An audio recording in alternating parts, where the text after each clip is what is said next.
बिस्मिल्लाहिर्रहमानिर्रहीम। अल्लाहुम्मा सल्ली अला मुहम्मदिन कमा तुहिब्बु व तर्दल्लाहु। अस्सलाम वालेकुम। कैसे हैं आप सब? उम्मीद है अल्लाह ताला के फ़ज़ल करम से आप सब खैरियत से होंगे। तो व्यूअर्स, आज जो रेसिपी मैं आपसे शेयर करने लगी हूँ, ये ग्रेवी के साथ में बनाऊँगी। किस तरीके से बनाऊँगी, यकीनन आप भी बहुत अच्छे तरीके से बनाते होंगे, लेकिन आप एक दफ़ा मेरे तरीके से ट्राई करें। तो व्यूअर्स, हम शुरू करते हैं अपनी रेसिपी को। मैंने ऑयल ले लिया है। मैं आपसे रेसिपी शेयर करूँगी छोटी-छोटी टिप्स एंड ट्रिक्स के साथ। तो व्यूअर्स, मैंने ऑयल को गर्म होने दिया। कभी भी आप ना ऑयल डालकर एकदम से प्याज ना ऐड कीजिए, हमेशा थोड़ा सा ना उसको गर्म होने दें फिर ऐड करें। मैंने एक बड़े साइज़ की प्याज ले ली है। इसको मैंने थिन जो है ना स्लाइस किए हैं, ताकि ये ना इक्वली सब एक साथ ही ब्राउन हो जाए। वरना अगर हम प्याज को इक्वली स्लाइस नहीं करते हैं ना, तो वो एक सा कलर नहीं आता है। तो आपने इसको इस तरह से कटिंग करना है कि इसके इक्वल साइज़, अगर आपके पास कटर हो तो वो भी बहुत एहतियात से आप कटर से काट लें, वो ज़्यादा बेहतर है। तो बस देखिए, जब प्याज का कलर इस तरह से चेंज हो जाए ना, तो आपने इसको बहुत ज़्यादा ब्राउन नहीं करना होता, क्योंकि अगर हमने इसमें चिकन या हमने मीट या कुछ भी हमने डाल के फ्राई करना हो तो उस वक्त भी ये फ्राई होती है। तो अगर हम इसको बहुत ज़्यादा डार्क कर लेंगे ना, तो फिर ये सालन भी हमारा ब्लैकिश हो जाएगा। तो जब ये इतना होना, तो हमने इस तरह से स्टेप बाय स्टेप इसको करना है। तो व्यूअर्स, आपने ये मैंने मेंशन कर दी है हर चीज़। मैंने ये 1.5 टीस्पून है लहसुन अदरक का पेस्ट ले लिया। तो व्यूअर्स, ये देखें प्याज मेरी ब्राउन हो गई थी, लाइट गोल्डन। अब इसमें मैंने हाफ़ के जी गोश्त डाल दिया। अब देख रहे हैं कि हाफ़ के जी ही है, ये ज़्यादा नहीं है। हाफ़ के जी की रेसिपी मैं आपसे शेयर करूँ, आप चाहें तो बढ़ा। व्यूअर्स, मैं आपसे छोटे-छोटे टिप्स भी शेयर करती रहूँगी।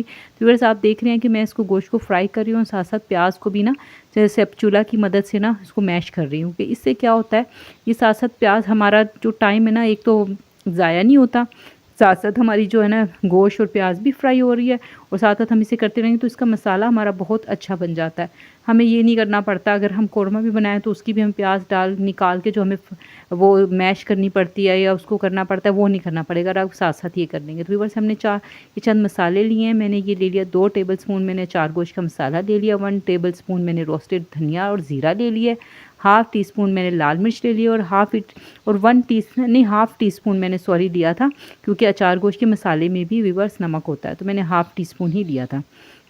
तो व्यूअर्स, इसको मसाले को हम अच्छे से भून लेंगे, और साथ-साथ थोड़ा-सा पानी ऐड करते रहेंगे, क्योंकि मसाला जल ना जाए।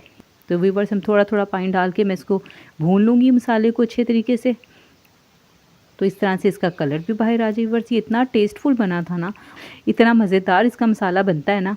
तो अब मैं डाल रही हूँ इसमें 3 बड़े साइज़ के मेरे पास टमाटर थे। तो व्यूअर्स, मेरे पास जो थे ना टमाटर, वो फ्रीज़ हुए हुए थे, इसलिए मैंने इसको कद्दूकश कर लिया था। अगर आपके पास फ्रेश टमाटर हों तो आप उन्हें भी चॉपर करके भी डाल सकते हैं, छोटे-छोटे पीस में कट करके भी डाल सकते हैं, क्योंकि अभी हमने गोश्त गलाने के लिए इसको प्रेशर देना है।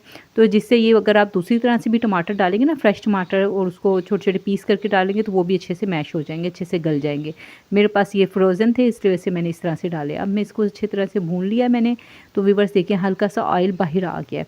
तो व्यूअर्स, आपने ना जब भी कुछ बनाना है ना, तो आपने ना, जैसे अब हमने इसको गलाने के लिए हमने इसको प्रेशर देना है, तो कभी भी आप ना इसमें ना ठंडा पानी ना ऐड करें। ठंडा पानी डालने से ना, एक तो सारे मसाले एकदम से ना टेस्ट उनका ख़त्म हो जाता है। ये देखिए, मैं गर्म पानी इसमें ऐड कर रही हूँ। मैं उतना पानी डालूँगी जितना ये यानी कि गल जाए मेरा गोश्त। ये मैं 25 मिनट का इसमें प्रेशर लगाऊंगी। आप अपने हिसाब से देख लें कि आपके घर गोश्त जो आता है वो कितनी देर में गलता है।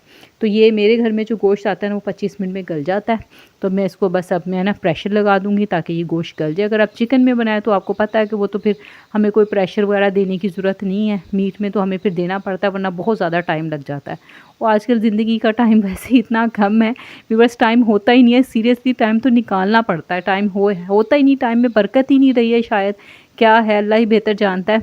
तो व्यूअर्स, ये देखिए, मैंने 1 टेबलस्पून ना अचार गोश्त का मसाला मैंने ले लिया। इसको मैं लेमन डाल रही हूँ। आप चाहें तो सिरका भी डाल सकते हैं, और फ्रेश लेमन भी डाल सकते हैं। तो व्यूअर्स, मैं इसको अच्छे से मिक्स कर लूँगी। और जो मैंने साथ जो लिए ना हरी मिर्चें ले ली हैं, आप चाहें तो ज़्यादा भी ले सकते हैं। तो व्यूअर्स, मैंने जो है ना इन हरी मिर्चों के ना सब सीड जो थे ना, वो रिमूव कर लिए थे। अगर आप चाहें तो हरी मिर्चियाँ, अगर आपको ज़्यादा पसंद है, आप बढ़ा भी सकते हैं। तो मैंने साथ ले ली थी। और व्यूअर्स, ये देखें, ये जो है ना हमारा जो मसाला है ना, ये अच्छे से भुन गया है, और पानी भी खुश्क हो गया, और गोश्त भी गल गया है। मैंने चेक कर लिया है, गोश्त अच्छे से गल गया है यहाँ पे। और ये देखें कितना अच्छा हमारा मसाला भी ना भुन गया है। अब इसमें जो थोड़ी बहुत कसर है ना, वो भी मैं इसकी ख़त्म कर लूँगी। और हमारी ग्रेवी देखें अभी भी कितनी शानदार लग रही है, काफ़ी अच्छी ग्रेवी बनी है। तो हम इसमें अब थोड़ी सी और बढ़ाने के लिए, उसका टेस्ट और बढ़ाने के लिए हम इसमें ऐड करेंगे दही। तो व्यूअर्स दही डालने की ना एक टिप आपने हमेशा याद रखनी है कि जब भी आप दही ऐड करें ना, आपने ना फ्लेम बिल्कुल लो कर देना। अगर आप हाई फ्लेम पे दही डालते हैं ना, तो देखें अभी आप देख रहे हैं कि इसमें ज़्यादा ऑयल नज़र नहीं आ रहा था जब मैंने मसाला किया। अगर मैं चाहती हूँ कि मैं आपसे ऐसी रेसिपी शेयर करूँ जिसमें थोड़ी बहुत बचत भी हो, बल्कि मैं तो कहती हूँ काफ़ी हद तक बचत होनी चाहिए, क्योंकि जितनी महंगाई हो गई है। मैंने ऑयल बहुत कम यूज़ किया था। अब मैंने दही इस तरीके से डाली है ना कि लो फ्लेम पे आप डालेंगे ना, तो दही अपने अंदर जो आपको पता है चिकनाहट होती है, तो वो खुद बाहर लेके आती है। अगर आप तेज़ फ्लेम पे डालेंगे ना, हाई फ्लेम पे, तो वो फिर इस तरह से बाहर नहीं आती उसकी चिकनाहट। अब ये देखें, इसको मैं ना कवर कर दूँगी थोड़ा सा। वीडियो अगर आपको मेरी पसंद आई हो तो मेरे चैनल को सब्सक्राइब करें, मुझे सपोर्ट करें, और ना मेरी वीडियो को लाइक करें, एक अच्छा सा कमेंट ज़रूर कीजिएगा। तो व्यूअर्स इसमें मैंने हरी मिर्चें ऐड कर दी हैं और मैंने इसको 1 से 2 मिनट के लिए दम लगा दिया। माशाल्लाह से देखें कितना अच्छा कलरफुल सा, कितना अच्छा मसाले वाला, ग्रेवी वाला हमारा अचार गोश्त तैयार हो गया है। तो इंशाल्लाह मिलेंगे नेक्स्ट वीडियो में। अल्लाह हाफ़िज़।